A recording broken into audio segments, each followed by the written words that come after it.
Yo, Animatormon here, with another Rick and Morty review for you. This episode is called Total Rickall. Spoiler warning, Morty. Spoiler warning. Geez, Rick, you don't have to say that, man. People probably know already that there's gonna be spoilers. Jeez, Morty, just get off my back. Gosh. Okay, first, before we get into the actual episode, I first want to say that, sorry, I'm a bit, behind on these reviews. As of recording this, I am 3 episodes behind. That's because computer problems, had to send it in for repairs, couldn't make any videos in that time. So I'm going to try and get caught up real quick, as fast as I can, So this episode was about fake family members, fake family and friends, embedding themselves into your memories in order to trick you into feeding them and things like that. And it kind of touts an interesting message by the end. The only real family is the ones that they have bad memories of. Those are the only real family members. I guess that makes an interesting point about who's really family and friends. You need to take them with the good and the bad. Someone who only gives you good memories isn't real, which is a very poignant message by the end of the episode, when we have our characters who are the only ones left. Well, almost the only ones left. We'll get to that later. What I find kind of cool is that Rick, he knows that some of these friends and families aren't real, but he genuinely can't tell which ones. I mean, he even goes as far as to accuse Summer and Morty of not being real.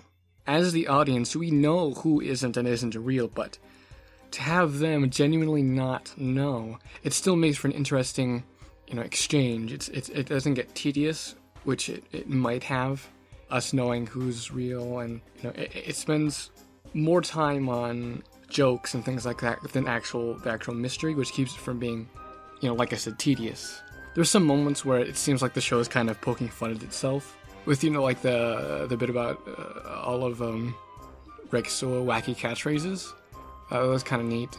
And we have that line from Beth about how vague Rick's backstory is, kind of poking fun at the fact we haven't really delved into it very much. Besides, very vague things like he dated Unity. He was in a failing marriage. Things like we don't know why is he so smart. Things like that. When we get to the garage and Rick is basically shouting at Morty to shoot him, it's kind of interesting to think about what's going through Rick's head at that moment. Because I think Rick knows that Morty won't shoot him. Based on the memories he has, he knows that Morty won't do that. So, I don't know, it's just kind of interesting to see that play in that scene. We get to the end, and we find out that a certain character is actually real. Mr. Poopy Butthole is actually real. And, that was something I genuinely was not expecting. It makes you ask, wait, what does this mean? How does that work? Because we've never seen this guy before at all, but apparently he's real and has actually been a family friend. Has he just never come up? Have we just happened to never see him? Or am I just analyzing this way too much and it's just a joke, not to be taken seriously? We get more of the the weird Rick breaking the fourth wall, talking to the cameras a couple times. And it's kind of funny, especially the Nintendo bit. Given if I've seen some of the Comic-Con interviews with Justin Roiland, and he has his Nintendo 3DS and he likes Nintendo 3DS, and so it's kind of interesting to see that because I can imagine generally he just wants Nintendo to give him free stuff. Thinking about the logic of the episode, I do have to ask, how did Rick know? How did he know that Jerry's brother wasn't real? Actually, now that I think about it, maybe the creature just didn't know Rick was there, or didn't have a chance to embed himself into Rick's memories, or something.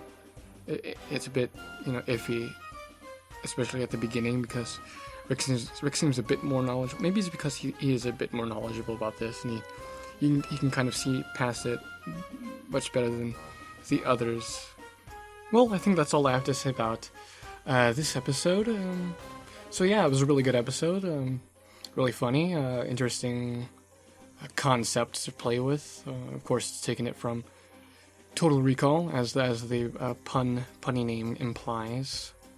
See you in the next review. Hopefully that'll be up not too long after this one. You know, we'll see. I'm gonna try and catch up as fast as I can. I'm just yawning. Well, catch you on the flip side.